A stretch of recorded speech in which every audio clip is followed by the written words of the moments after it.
Lisa, so great to get to sit down with you. Thank you so much. Thank you, Mel. It's an honor to be here. Well, as usual, the honor is always mine to be at the feet of the masters.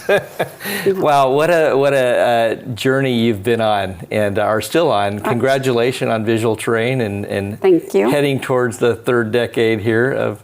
Yes. Am I accurate? Is that right? That's right. Heading January towards the 1st will be our 30th anniversary. How convenient. That's easy to remember. It's very easy to remember. Is your wedding anniversary that easy to remember? No, it's not. Awesome. Well, before we get into the Visual Terrain history, right? Yes. You had a pretty early start right out of school, right? I did. I had a very early start right out of school, and I was fortunate enough to relight the Battlestar Galactica attraction as part of a rehab project at Universal. Wow. And that was my first official theme park project. Now, Battlestar Galactica, some may be confused and think it's a roller coaster in Singapore. Right. But for those Gen Xers out there, we know that was actually one of the first e-tickets on the Universal tram ride with actual Cylons and lasers.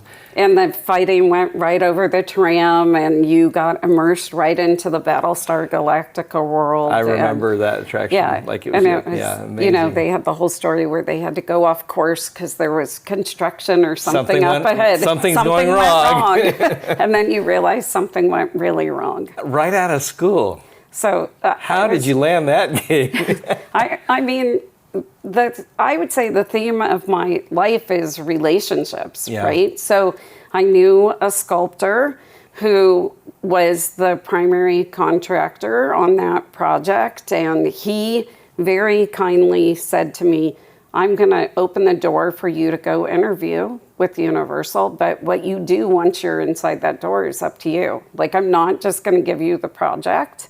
I'm going to make sure that they pick you, right? So you're going to have to go win this. Wow. And at the time, I was waitressing to pay the bills and living in San Diego, and I drove up and did the presentation and went Hollywood. And went Hollywood, yeah. What'd your family think of that? Or what they even think when you went the theater route? So I come from a family of non-theater people, Okay. bookkeepers, bankers, estimators, and they didn't really know what to do with a lighting designer. They didn't know what to do with me so much that they kept trying to encourage me to change majors and, Wow. why don't you be a teacher or a nurse or something else that they understood, right? They just really didn't know what a lighting designer was. And so we had a lot of conversations about that, and you made a deal. we did make a deal. At my graduation party from college, we made a deal. I have a big, very loud Italian family who had a lot of opinions, and we cut a deal that they could pick 2 companies that I had to work with in the first 5 years of graduating, and if I didn't work at those 2 companies, I would go back to school and they could pick my major. Wow. So I really thought this was a low risk deal because I was like, what companies would they come up with? They don't really even understand what I do. And they huddled for a minute and they came back and they said Universal and Disney. Okay. And I was like, oh, this is a problem. How am I gonna do this? And I only had high bar, and I only had 5 years to do it. Okay. And I graduated in December of 1988, and I landed that Battlestar Galactica attraction in February of 89. Wow. And then a year later, started at Disney in the show lighting group and worked on Euro Disney. So checked 1 and 2 right out the list. And now my family swears that they supported me the entire time, and we never had that bet, and we always believed in you, and we've, it's great though, because it really propelled me to reach higher than I might have without that bet. That's amazing. Yeah, it was great. Well then, so again, going from the first, I think of it as one of the first e-ticket, kind of anchor attractions on that tram ride at Universal to what I think many would consider the most beautiful castle park. Yes. Disneyland has its authenticity and aura and history. Magic Kingdom and Shanghai have a certain Right. scale. Right. I mean, all the parks are great, but man, that Paris park is something else. It was gorgeous. And it was such a great training ground because I worked with really immensely talented principal designers on that park. And each of them had a different style, and each of them mentored me in a different way, taught me what I liked about lighting design and what I thought was hard about lighting design and what was great about lighting design. And some of those, like Dave Taylor has been a mentor all my career. So from those early days all the way through. Joe Falzetta, fellow master, he mentored me in those early days, and we still have great conversations about lighting. So I'm so grateful for that early education. Wow. What did you think first time actually experiencing the park at night? It was just gorgeous. Just another it was level, gorgeous, yeah. and it was such a difference from, I grew up with Disneyland, Sure. and Disneyland's roots came from lighting designers from the studio who had lit a lot of those early attractions, and just the style difference and the technology and all of the things that it allowed the Euro Disney or Disneyland Paris team to do was, it was just gorgeous. Well, going back to Disneyland, I kind of think of that as being almost the roots of the two categories in my mind of lighting design, right? You have kind of the exterior architectural lighting, and to me, my best memories like just the Tivoli pin lights, lighting. Main Street Joe was talking about that in our interview, and then when you talk about theatrical, show lighting in a show building, something like the Fireflies or the fire effects in Pirates of the Caribbean, just so powerful in that. It was. I mean, how magical was it to get into a boat and all of a sudden little fireflies started to appear around you, and you were so immersed. Like as a child, I really believed I was in a swamp, and then went down that hill and there were pirates, right? That was so amazing. Flashing forward to when I was working at Show Quality Standards down at the park at Disneyland, and had the fortune to work on some of the rehabs for Pirates or Haunted Mansion or some of those older attractions, and really getting to climb around and see how those effects were done or see how the lighting was created was so magical, right? Because what they did with nothing, they didn't have the gear that we have today, right? And so they were super creative with the solutions and made lights out of anything. And I thought they were buildings when they were just scrim, right? Out the Caribbean Village. Right. It's amazing. Well, you had some mentors, and you had some good company, right, over at show SQS. I did. In Disneyland. Madame Leota herself. Yep, Leota and I shared a cubicle, No and kidding. I will never forget that. She was an amazing mentor. Kim Irvine she's still there, but she was there when I was there, and she was another great mentor. Wow. And just being able to see what happened to your designs after you design them and you turn them over to the park as the operator, and now the people who are going to care and feed and water your design, make sure that it looks right. It was, it really helped shape me as a designer, right? I really understood how to design for a theme park. So, I think not a lot of people realize that in permanent installed attractions, it's not necessarily a lighting crew who is maintaining it. It's often a sound crew. So they don't know anything about the lighting and the technology. And so you're asking them to take care of an attraction. Pirates is over 50 years old. How does that evolve? How does the lighting evolve? How does the story evolve? How's the technology evolve? All of that to me is so interesting. Mm-hmm. Was there a favorite corner of Disneyland Paris that kind of just captured you, that you remember the first time you walked? I was really struck by that Discoveryland Lagoon and the Nautilus parked out there. It just blew me away. I think because I knew so much, having worked on the early park as an assistant to all those designers, and I really knew the plans. For me, it was the castle. Like Yeah. that moment when you come through the hotel and you see the castle at night, that never loses magic. Definitely, yeah. In my humble opinion, the most beautiful Yes, castle. yes, agreed. And even though you're in the Loire Valley, those castles aren't exactly lit up unless they're being attacked. No, So no, it's exactly. not quite as They're magical. lit by fire. Yeah, so, right. You know, it's like different. Awesome. So- I also remember the first time, climbing over a hill and seeing Toontown. That was, Magical. It just was so surreal at night. Yeah, especially at night. I think Toontown for me was one of the first projects where I really led design efforts on part of the neighborhood side of the park, and working with the theme lighting designers and working on Donald's boat or Goofy's bounce house, and working with we were a show lighting design team. There were 4 of us on that project, and working with the lead designers on that and leading portions of it. It was just so educational, and trying to bring that world to life was so fun, right? It was the first thing outside the berm of the park, and creating that whole world that you discovered when you went under the train track. Yeah.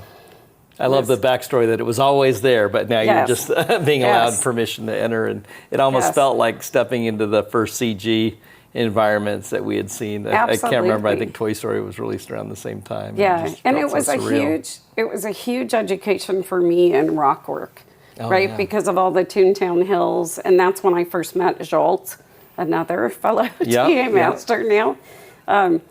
It was such an education about themed finishes and rock work and how to hide lighting into the rock work. And there's, being up by the Toontown sign and trying to get the lights in the right place to make sure that was lit, kind of like the Hollywood sign. All of those things were just such great experiences. Like, no matter how hard the projects were, they were great education and experience. And yeah, it was great. I think we were able to talk to Jolt right before he was boarding a plane to do Fantasy Springs and floating Neverland clouds, the Misty Mountains, and all that craziness. I remember him having a board at Toontown of all the different types of finish, whether it was the bark for the Chippendale tree or whether it was the Toontown Hills. And he was training people who had come from Euro Disney with him to do some of that carving.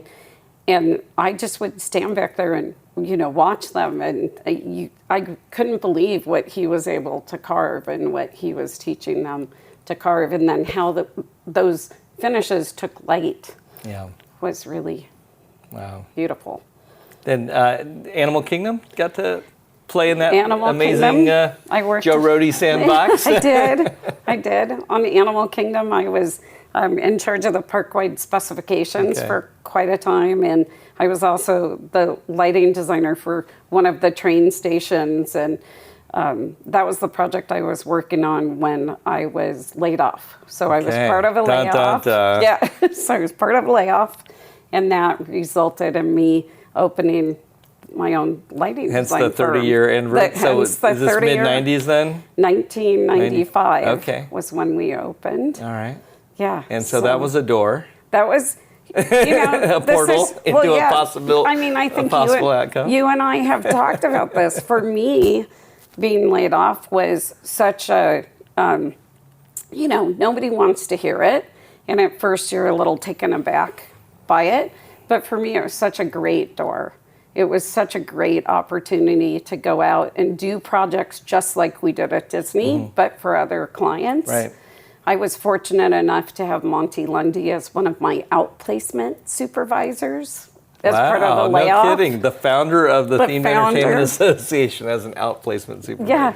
So he came in and he counseled me, and we talked about... You're in good hands. I was in great hands, which is one of the reasons I was an early TEA association member, right? Because I had no idea that it existed at first, and really learned all about it from Monty, who's still a great friend and colleague, and our offices are right around the corner from each other up in Santa Clarita. Nice. And, it's been, again, a 30-year friendship now from all of that. And thanks for all of your service over the years. You've, put a lot of time, energy, and effort into propping up the TEA. Well, it's been a joy, right? I think we talked about this a little bit when David and I just were recognized with the Peter Chernak Distinguished Service Award. We talked on stage about the fact that it never felt like work. It just was volunteering and meeting amazing people and networking and giving back in service of the community. Yeah. And that's what was What are important. some of the ways you've been able to serve? Just, I mean, because I think a lot of people aren't really probably clear. don't know. They're more about what can it do for me versus what can I do for I would say, my trade association. Right. I was on the international board in the early days of my time with the TEA. I was also on the THEA nominating committee for 6 years, and what a joy to be able to be in the room deliberating with all the Buzz Price Lifetime Achievement people, as well as all the other fellow committee members, and then becoming a TA master, now being able to help mentor the next generation. You know, I just find that it is so rewarding, that volunteering. And a lot of my team volunteers for the TA because they've seen the benefits of service and giving back. And so for me, I would say, don't just ask what your association can do, but really get involved. That's where you network and you meet people and you have these lifelong friendships. Relationships. Relationships. Yeah, I've told some people that this business, this unique form of art is not about contracts and consultants, and it's built on relationships, not bricks and mortar. It's absolutely built on relationships. I mean, every project that we have done in 30 years, I can say in 30 years I have 2 projects that approached us. We don't do any cold calling. No. It's all about the relationships. It's all about repeat clients. It's all about, doing what we say we're going to do when we create a lighting design for people, and really realizing that and making sure that we respect those relationships. Well, and again, you've had some great relationships with some pretty amazing but collaborators, just pure right? luck, right? Yeah. That's because I've never said no, right? Like I've never said I don't want to try that project, right? The bigger the project, the more interesting the client is, the more interesting the project is, I'm in. Well, so of those, especially post-Disney, do you have one that's kind of a favorite child that you're allowed to talk about? I would say my favorite child, and I'm not sure if I'm allowed to talk about it. I think it's okay now to say it, was we did the Halloween event at the White House for the Obamas with the Bezark company. In 2010, I believe it was, and it was magical because the event that they were doing was all about serving the military families who they had invited to the party, right? Wow. So it was us being in service of the party and the president and his family being in service of the military families. Literally in service to the servicemen and women and their families. Right. And so it was just so special. Yeah. And kind of a unique stage and setting there too, right? It was a unique stage and setting. I mean, to be in the White House and trying to figure out where to mount lights and how to get power, and you are going into places that you don't normally get to go to, and you see scrapings on door frames or different things that are from all of the times the White House has been under attack over the years. It's pretty humbling. Wow. And it's such a museum, all of the pieces that are in the White House. It was really an honor to do that with Adam, and he assembled an amazing team.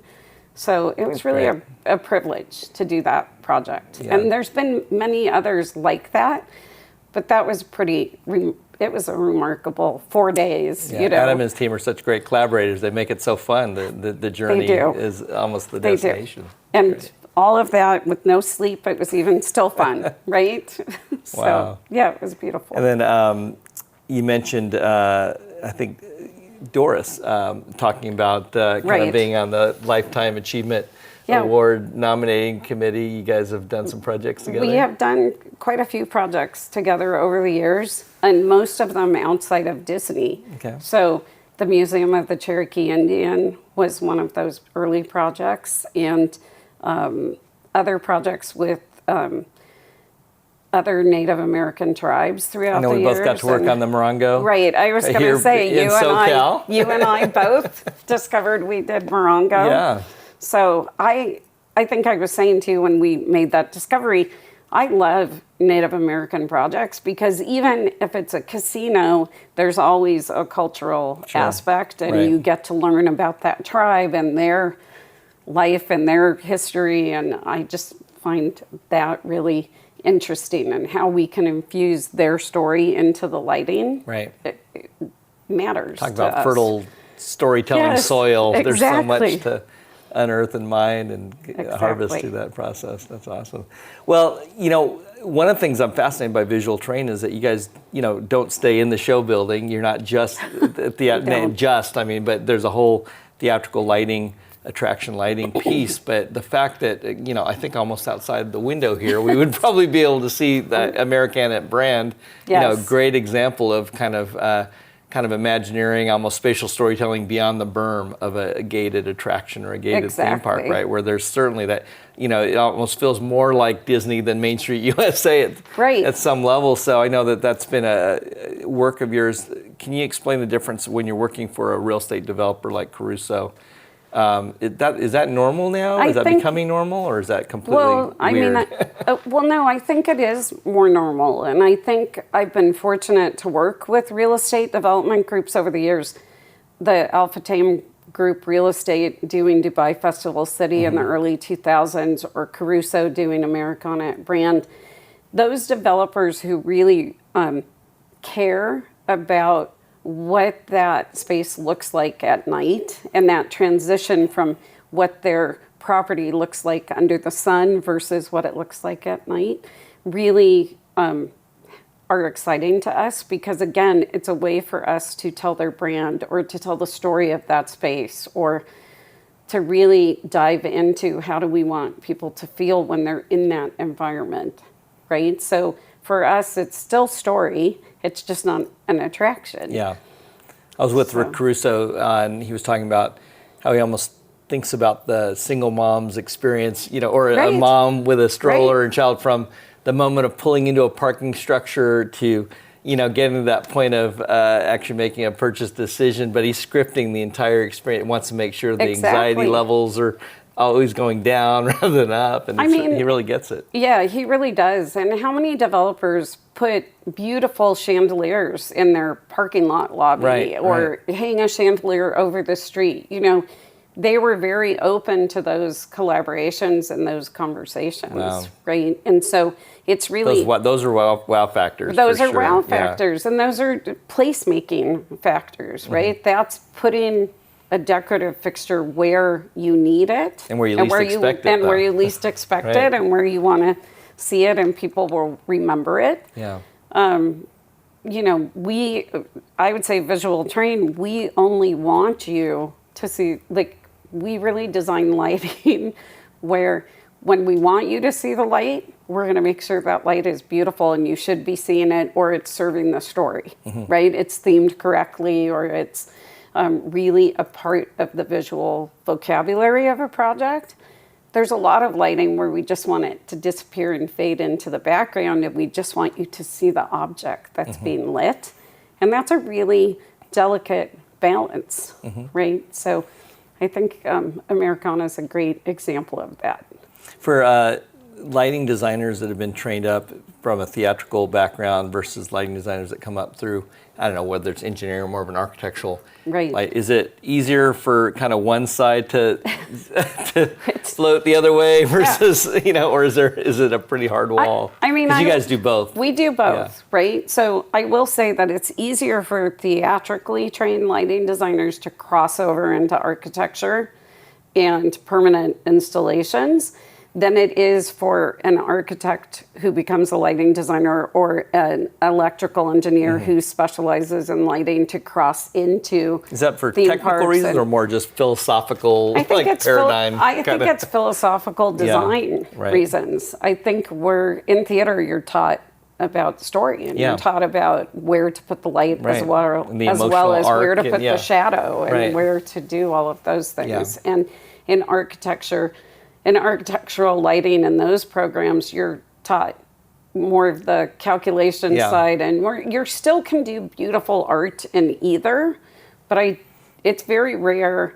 Like, I can't even think of an instance where I know an architecturally trained lighting designer who's crossed into a theme park attraction.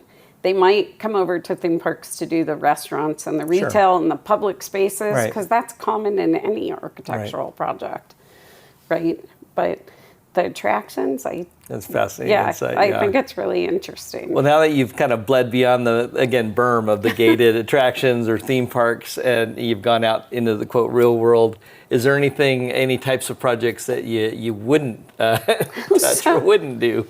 So this question I find really interesting, right? Because for me, it's insane asylums. Prisons, insane asylums, right? So there's part of me where instantly that's where I go, would I do a prison? And then I think about it and I say, if I knew that I could do lighting that would affect the prisoner's experience and the people who are working in the prison's experience, and maybe make their lives better each day that they're coming to work or still in prison, I would probably tackle a prison, right? But I'm not interested.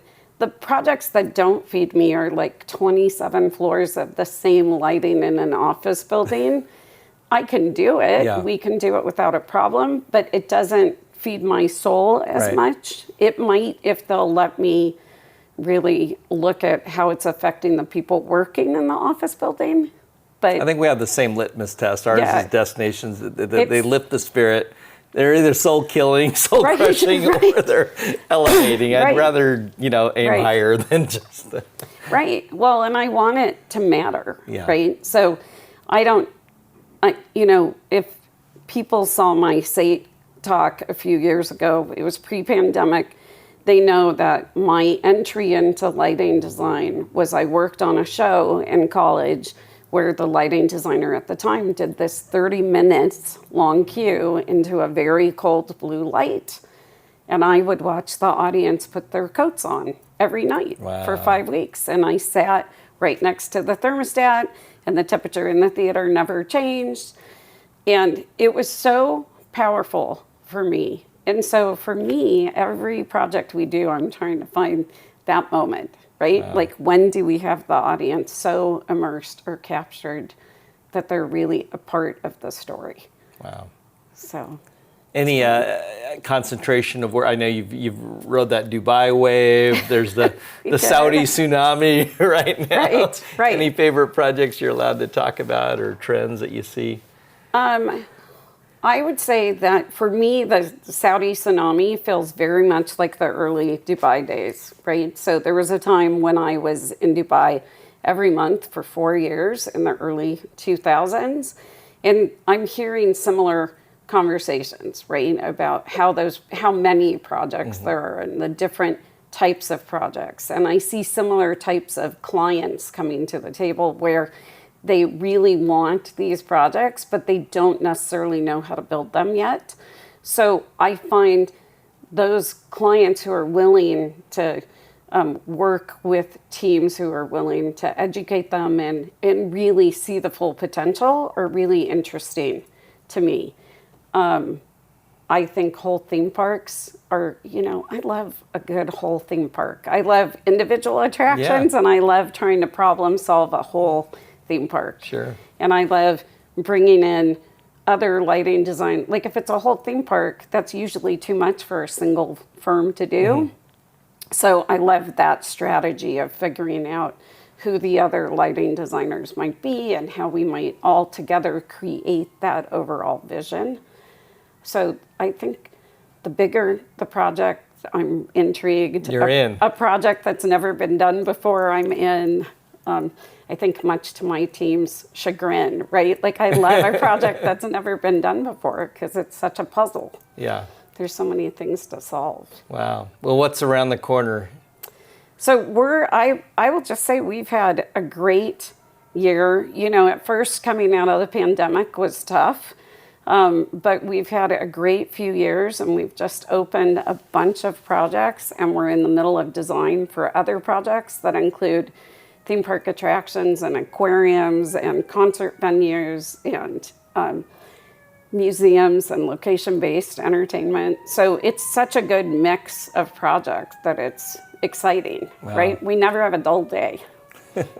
And I love. Well, congratulations, and congratulations on the 30 years. Thank you. What are we doing to celebrate? So we're going to kick off our celebration at IAPA. So we are the only lighting design firm that exhibits regularly at IAPA. So come see us in our booth, and we're going to kick off the 30-year celebration there.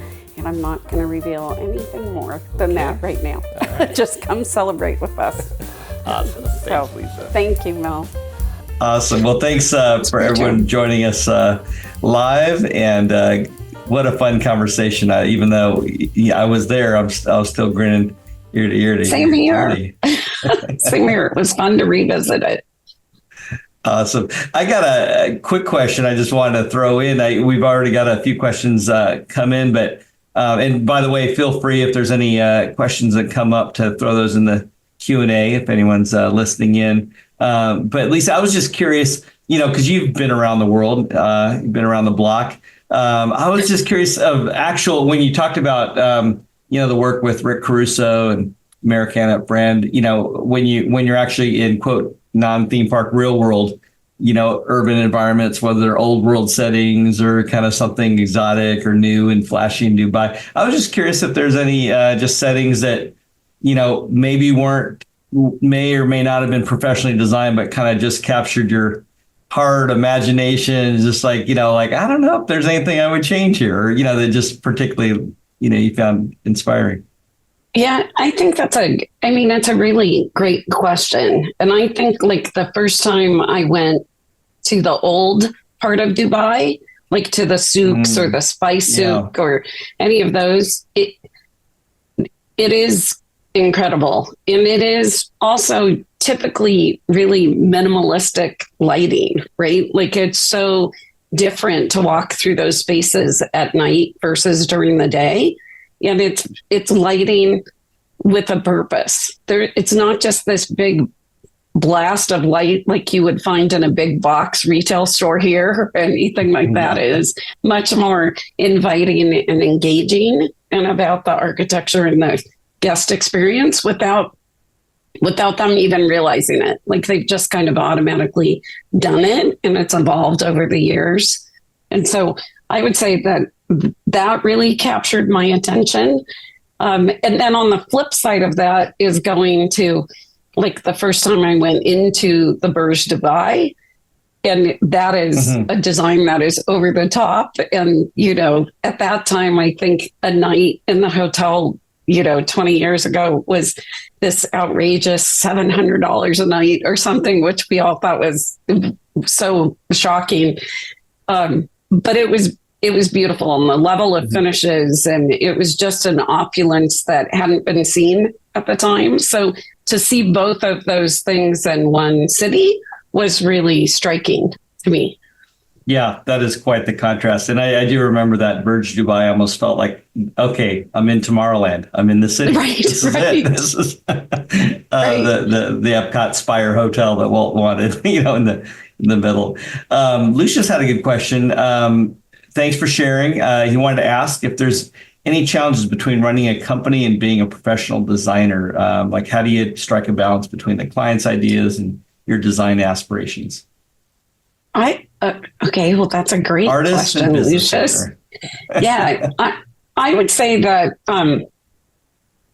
I definitely have a foot in each side of that. And so the struggle to be able to do the designs that we want to do and we want to create for a project, and balancing that with the services that a client have bought, like I think really when the contract is very clear and there's very clear expectations between what the client brought from us and how far we are taking the design documentation, that those struggles become less, right? I do always find it fascinating a lot of times clients think that just doing the drawings and the documentation is the design. And it's really just the ingredient list for all the things we need in the field to go realize the design, right? So it's that shopping list, or I always call it an ingredient list because I liken it to a chef. Like if we're the chef who's going to make that meal in the field, we've created the list of what needs to be purchased in order to create that meal. And we've created the shopping list for the lighting. And then when we get to the field, how we realize that is unique to us as a designer and us as a design firm. So it's trying to balance that, and it's trying to make sure that the shopping list is as clear as possible so we can realize the design that we're developing.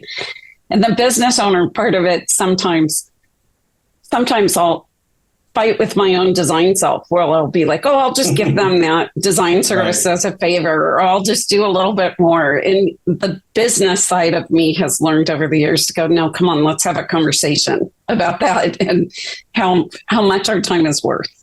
Right. So yeah, I think that's the struggle. Well, I was literally just in a meeting today with a client that was kind of trying to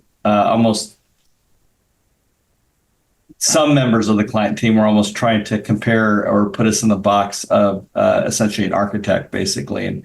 And I found myself having to kind of rewind and kind of go through a little bit of an education process of kind of the layers above and beyond architecture that create an experience. How often are you in that role of almost an educator versus always? I would say we are constantly in that role. And I think we are constantly, like going back to the example I just gave about creating drawings and documentation in order to be able to realize the lighting design at the other side. Sometimes we have projects where we do all of that concept work and other lighting designers take it through to opening day. The results are not always the same, right? Even as much as we tell them what the purpose was for each light or how we envisioned that lighting to be, it may be realized differently, whether it's because of time or schedule or just different designer eyes looking at it and what they would do with it. Yeah. So I do think that education is there always. Yeah. Is it education? Is it sales? Is it project management? It's all kind of like I was going to say, right? I think it's all really together. And I do think that's where the theatrical training really comes in, because in theater, as a theatrical lighting designer, you have to learn how to collaborate with directors and costume designers and all the other members of the design team. It's no different in a permanent installation. There's just more people in all of those areas, right? So you not only have the architect but you also have a show set team, and you have all of the different people who are coming together. And I just think the projects that are the most successful are the ones who understand that the teams should collaborate and should have those conversations. Even if the conversations are hard, the project benefits from them, as opposed to keeping us all in a little silo and hoping we just all get to the finish line together somehow. Right. So, Austin actually had kind of a related question on the line of business owner. Can you speak on the evolution or your transition from a lighting designer to a business owner and kind of the things that you've learned, over that transition? Yeah, I will tell you that I don't think I ever transitioned from a lighting designer to a business owner. I'm a lighting designer who happens to have a business. And along the way, I had to learn how to have a business, right? So I do think that I find the same pleasure in solving the business challenges that I do in solving lighting design challenges. So I think that's the evolution, right? The evolution was realizing that I could get the same type of satisfaction running the business and still doing design, because it's not that I only run the business. I still oversee design and I still participate in design conversations with my team, and we all work together on those solutions. I think I would be very sad if I didn't still participate in the design, because I'm an entrepreneur because I had a vision about what I wanted my life to be and the types of projects that I wanted to light. I'm not an entrepreneur because I wanted business.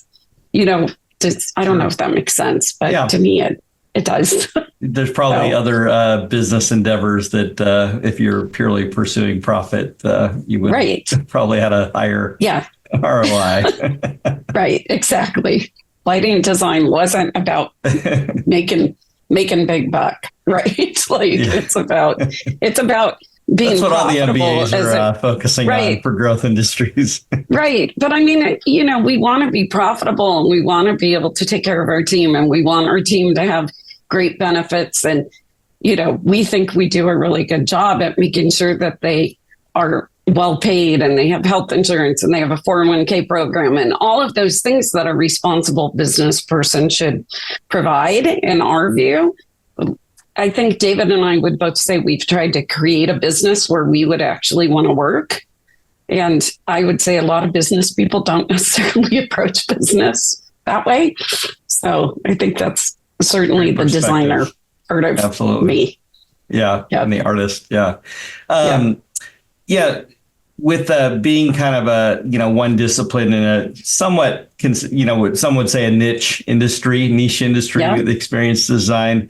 How have you managed to kind of, flatten, level out the kind of the crazy ebbs and flows of our business for you and your team?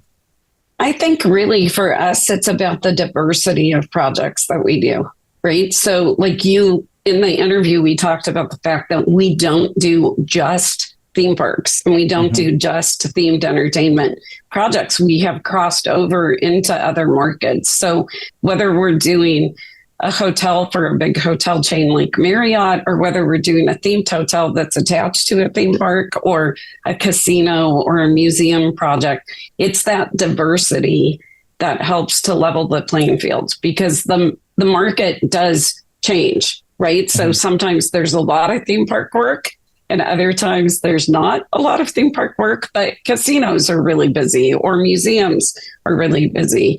And so that helps to kind of level that field so that our team can always stay engaged and busy. That's really helpful. A lot of people kind of almost define themselves, put themselves in a box that kind of can easily leave them on the unemployment receipt. Right. I was going to say, exactly. Yeah. I'm really proud of the fact that, like, even with the pandemic, we didn't lay anybody off or furlough our team. And we were able to keep people busy. And whether it was with projects that were coming in or whether it was projects where we were like, hey, let's do this. We've never had time to design our own projects. Let's think about some of those things and engage differently. Yeah, definitely something to be proud of. I know we were really thankful to be able to do that as well. Yeah. Lighting an attraction well is also about editing and choosing what not to light. Freddie asked, talk about the dark work, how the dark works together with the light to create the emotional effect you're going after. So I will say this, and my team, I know a lot of my team are here listening and they'll probably chime in. I think because of those early days in show quality standards, I am really a big proponent of every light has to have a purpose. So some lighting designers maybe will hang a lot of lights and then they won't really decide what they're doing with those lights until they get to the field and they see the finished scenery and all of that. And I err on the other side, where I really want to create a design where we are only buying the lights we need. The project is only buying the lights they need. And that we do have some flexibility to respond to what's going to happen in the field, but we haven't just carpet bombed the attraction with lights. And that speaks to a little bit what Freddie is saying, right? When you're really placing a light for a specific purpose, you're also placing a shadow for a specific purpose, right? So if we're lighting the Revenge of the Mummy attraction at Universal, where we place those shadows are equally as important in order to get the guests to be scared at the right time and fully immersed into the mummy's world, right? So I think it goes back to the storytelling. It goes back to really carefully curating what that experience is and where light should be and where light shouldn't be. Yeah. Thanks. Satria just got back from Hong Kong Disneyland and is heading back for St. Asia. She was asking if you happen to work on the lighting for that park. I know Tom Morris got to work on that. Yes. Yeah, was that one that got away from you? That one's, well, Disney has an in-house lighting team. Oh, so right, yeah. They used their in-house lighting team for that. I do have team members on my team now who are former Imagineers, and they worked on that park, but I did not have the pleasure of working on the lighting for that park. Yeah, that's a great point. I mean, to speak, I mean, we talked about that a little bit, but just for those that, again, have on that dream job list to just be a Disney Imagineer, can you just kind of emphasize again the wide world that's out there? I mean, look, I don't think there's anything wrong with wanting to be a Disney Imagineer, but I would challenge anybody who has that mindset to say, look beyond that and look for companies like ours who are doing projects of that type of scale and scope and are challenging ourselves to go find those projects, because there are a lot of other people now in the market who are trying to do. They might not get all the way to what a Disney attraction should be or could be, but they try really hard to get there, and it's just as exciting to be a part of those teams. And sometimes it's more exciting to me because you have less to work with, right? So it's kind of like going back to theater. It's like doing a black box theater show with a little budget and trying to get the most out of it versus having a lot of dollars for a bigger, maybe Broadway production, right? So I think that there's really good design in both places. Awesome. Let's see. Steve Young's asking, is there a country where you haven't worked, but you'd really want to create lighting? And are there trends in lighting, and what's the trend that we're currently experiencing? Kind of two questions there. Kind of two questions. I do think that there are definitely trends in lighting, right? And I think Stephen and I have actually talked about this before. I think you can see generationally some trends in lighting. So for a while, Stephen and I would have conversations about gobos in fixtures. And in a lot of attractions, you always saw them in a hard focus. And a lot of lighting designers use gobos or patterns in a way that it has a softer focus and you're just adding some subtle texture to a scene. And there's no right or wrong answer, but you can definitely see some of those trends where you can see like more attractions having a certain type of lighting or a certain color temperature or a certain way that they're approaching scenically integrated fixtures or things like that. So I do think that there are definitely trends. And I think you have to be mindful of those trends when you're creating attractions that might be here for 50 years, right? Yeah. So going back to our conversation of Pirates of the Caribbean, good design is timeless and doesn't age out or look like a trend. And you can't necessarily say, oh, that was a 1990s lighting design, or that was an early 2000s lighting design, right? So I think you have to go back to the story and try to create that timeless design. And then, Stephen, you have tripped me up with, is there a country where I haven't worked but would really want to create lighting? I think there's quite a few of them. I know the Vatican. The Vatican. No, David and I always talk about the fact that I have had the fortune of working on all of the continents but Antarctica. And so there is part of me that's like, well, let's go conquer that continent. And I would love to do more work just throughout Europe. I really love the European aesthetic of lighting. And there are also, gosh, I don't know. I just love learning about the different cultures and the different lighting in those cultures. There's definitely different cultural lighting temperatures and how lighting is approached. And so that's fascinating to me too. And I'm going to say the space station. I would love to create the lighting on the space station because there's so many challenges to that. Yeah. Wow. That would be a unique challenge there. It'd be fun. Yeah. Back to the education perspective, at what point in the design process is it important to engage a lighting designer who'll be leading through to opening day? I would say blue sky. I know everybody goes, of course you're saying that because you get more fee.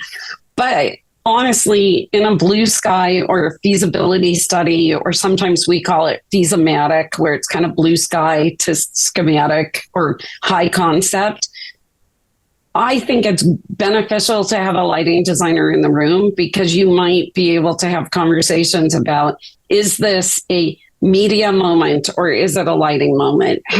What are the different solutions that could be used or employed in the attraction that then go on to form what the concept is? And I think now more than ever, there is such a handoff between media and lighting, right? In the early days of our company, when we talked about media, it was a big projector. It was a Pawnee projector doing a slide, or it was a projector projecting a video. Now a lot of those products cross over and they are light fixtures, and light fixtures are programmed using media files too. So I think the earlier the better. So if you don't do blue sky, at least do concept design, and let us help you as a project determine what the budget is for the project too, so that you can have a realistic, that you can have a realistic number moving forward, because the metrics that were used pre-pandemic do not hold true anymore. Can you flesh that out a little more? I just think that there were a lot of metrics that a lot of estimators used for 20 years prior to the pandemic that held true for decades in theme park design, and post-pandemic with all of the supply chain issues and all of the different companies that came and went because of the pandemic, those numbers just are very different. And so by engaging a lighting designer early on in that process, you can have a more realistic budget that the project can live to all the way through to opening day, instead of trying to back somebody into a number that wasn't reasonable to begin with. That's great. Madison's got a question. When creating something like luminous terrain, how do you go about designing lighting that guests will not only want to look at, but also interact with? And maybe you could explain to those that aren't familiar with luminous what terrain. Is luminous terrain? Yeah.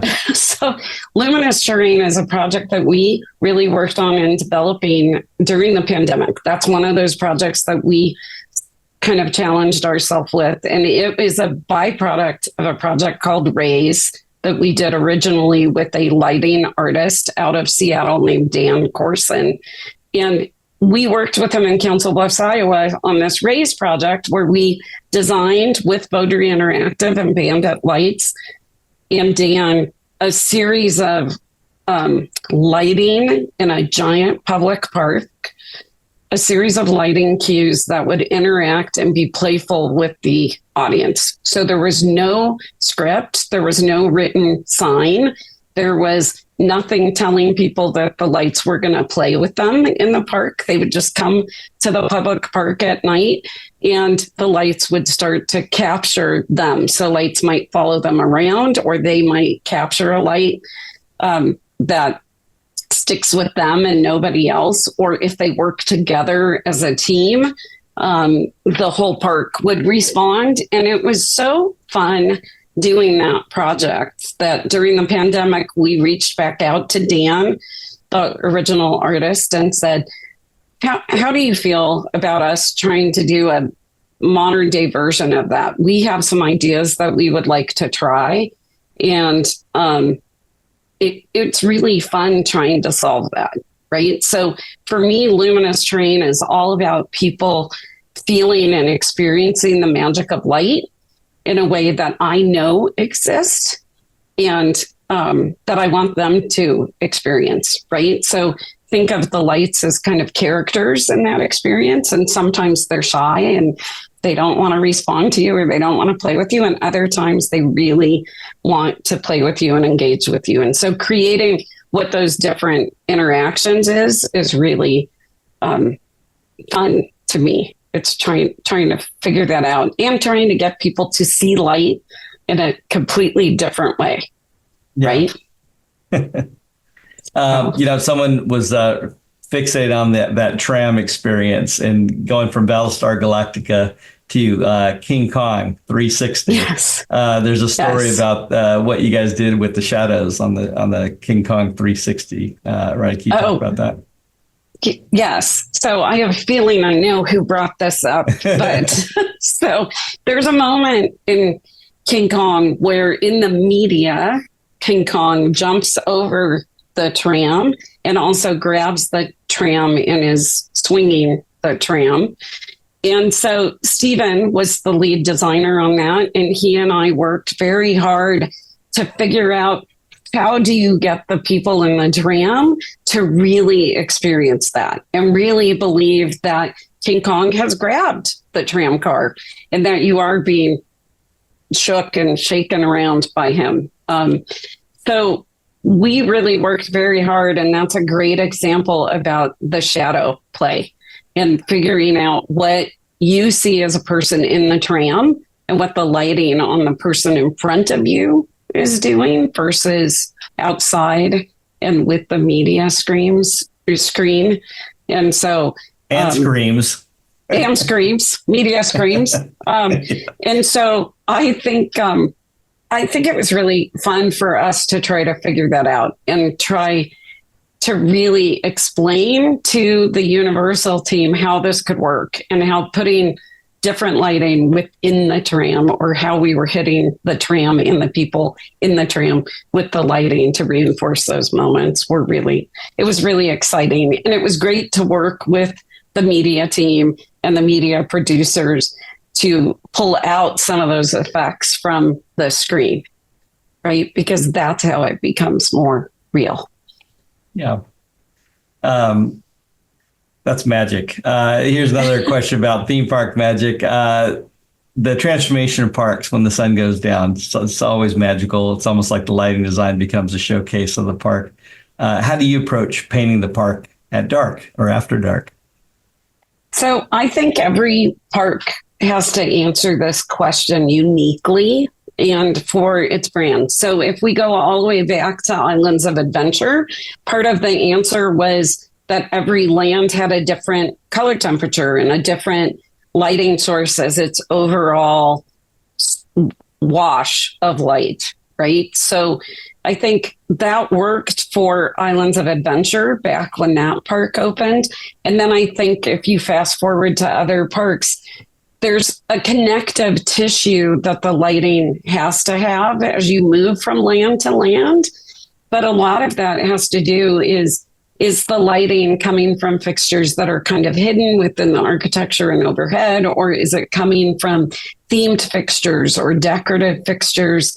How are you telling that story? I think you and Joe talked about the rim lighting on Main Street, right? If Main Street didn't have that rim lighting, it'd still be magical, but it wouldn't be as magical, right? And so it's really picking what lighting do you want to see and how do you want to experience? And during the day, most people don't really notice the rim lighting, right? But at night, it becomes much more in the foreground. So do the windows. You just nailed my first core memory that I actually remember. Yeah, and because it's just so not like the real world. That lighting actually is the thing that blends that kind of fantasy, fairyland, carnival, nighttime magic with Victorian Main Street. Yeah, it's powerful. Exactly. And I remember, so I am old enough to remember that when I was little and first going to Disneyland, back then, you never saw them working on anything. You never saw them repairing anything. You never saw them replacing a light bulb during park hours, right? But everything worked. It was so magical, right? Because you knew at home a light bulb could be out in your bedroom and you'd have to go get a new light bulb. But at Disneyland, nothing was ever not working when I was little. And so that was even more magical. And when I got to work at SQS, I met the team that was responsible for relamping all of that rim lighting. And they started at one end of Main Street and they worked their way all the way up and around and back again. And it took them 3 months. And then they started over again to make sure that there was never a lamp burned out. And it was spectacular, that transition. Yeah. Did you tell them thank you for the magic? Yes. Yes, I did. So awesome. Really did. Someone asked, what's the project that you've done that you hear the most positive feedback from still to this day?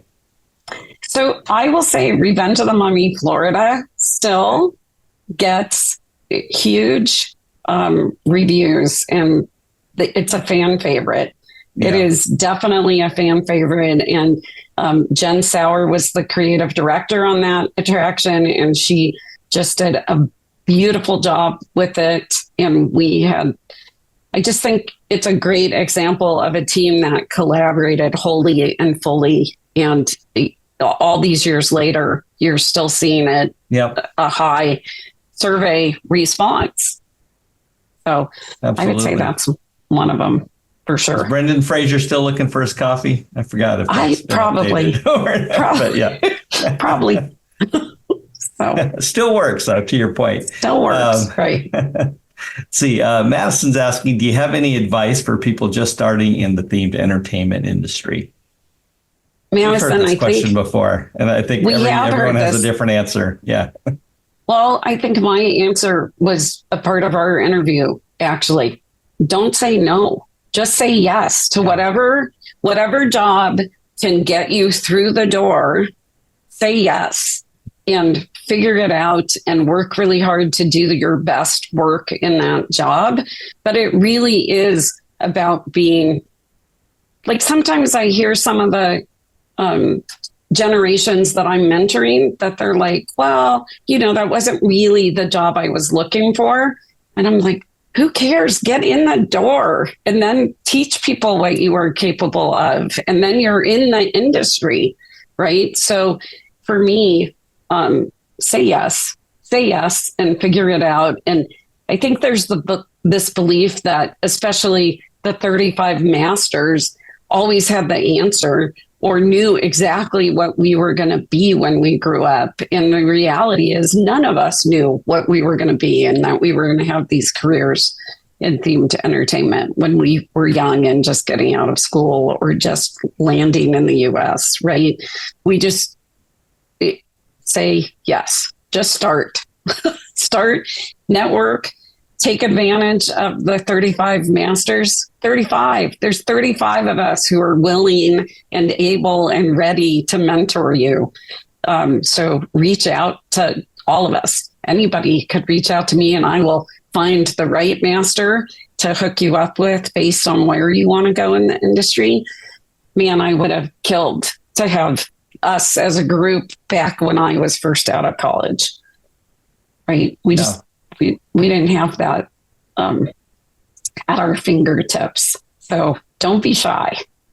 That's what I would say. Thanks for that invitation. And I mean, anyone that's listening that is too dumb to take advantage of that, shame on you. Because yeah, I mean, seriously, there are what 35. Other industry would you have that? Yeah, that's amazing. Yeah. We're about to announce the 2024 Masters. That's coming up. And so there'll be even more of us in just a few months. So really take advantage of it. Awesome. We talked about kind of emerging trends. What just hot technologies transforming lighting design today, or that you're allowed to talk about? So I will say we are seeing more laser sourced fixtures coming into, whether it's moving lights or whether it's into fiber optics. And we're starting to see different lighting sources. For us in the early 2000s, the big change was moving into LED lighting and solid state lighting. Like prior to the early 2000s, everything just had a cord and it had power. It didn't necessarily have power and data. And then all of a sudden lighting became solid state products and LED products. And we had this wealth of color and flexibility and all of these different things that we had to really learn how to use and when to use them. And my team knows that I am not big on just using technology because it exists. I want to use it when it's right for the story. So we all really err on that side. And I think, I would say like in the last 6 months, I've probably seen 4 or 5 different products that are using laser as a source now, which is really interesting because lasers are regulated by the FDA as a food product. And wow. So it's interesting to see how that's crossing over now. And I'm interested to see how that's going to play out. Awesome. Well, there's run out of time. Marilyn has a great high level question here. Where do you get your artistic fulfillment? And is there a dream project or something that you wish to achieve but haven't yet? I will say that's a pretty easy project for me because I feel like I get my artistic fulfillment on every project we do as a team, right? Every project that we do is solving those lighting problems. And I am engaged enough, whether I am the lead designer on a project or whether I'm just weighing in or seeing what the design team is doing, it's all equally fulfilling to me. And I love to try to kind of push the boundary of what we can do with light. And I love when, I'll give an example. We did the Fort Worth Museum of Science and History years ago, and we were called in 10 days before opening to help lay out all of the lighting that they had purchased in this 100,000 square foot museum. And it's really a museum with multiple other galleries and museums in it. And I remember I was working specifically on the Fort Worth Children's Museum that was a part of the bigger museum. And overnight, I had ordered some gobos that were just of children's hands and put them on the back wall of this children's museum without telling the museum director of the children's museum what I was doing. So we were fixing the lighting, we were doing all of this, put those little children's hands all over the perimeter walls. And the next morning we came in and I saw her standing at the museum entrance and she was teary. And I thought, oh my gosh, I've really done something wrong. I have done something horribly wrong. And I have made this poor museum director cry. And I felt mortified. And then she looked at me and said, it's everything I've ever wanted. And those hands just put it over the top. So those moments where you can really strike a chord for not only your client, but the people who are going to be experiencing the spaces, that's all I need. And people to pay their bills on time. That I will say that's the business part, right? Yeah. So the artistic part of me needs. Yeah, you need that spiritual, mental paycheck on the physical. Yeah, that spiritual part's there. And then the business part of me goes, oh yeah, and please pay your bills on time. Well, you're through your decades of service and your generosity exemplified in even the time today, Lisa. Just thank you so much, for everything that you bring to the industry, to all those interested in exploring. Thank you. Really, it's just oozes out of you, and hopefully you're making some good karma deposits here that I'm sure is going to result in. Hopefully. Thank awesome. You, Mel. I mean, here's the other thing that I will say. I think it was Madison who asked how to become in the industry. I have never lost my passion for the industry, and I've never lost my passion for lighting design. So I think that's really, when you say something is oozing out of me, I'm hoping it's that you're seeing that I just have a passion for all of this. Yeah, sure. And that's what keeps you going through the hard times, right? So thank you for this, Mel. You have been a joy. Well, thanks everyone for joining us. And it's always a party. You guys rock. Thanks, Lisa. Thanks. Okay.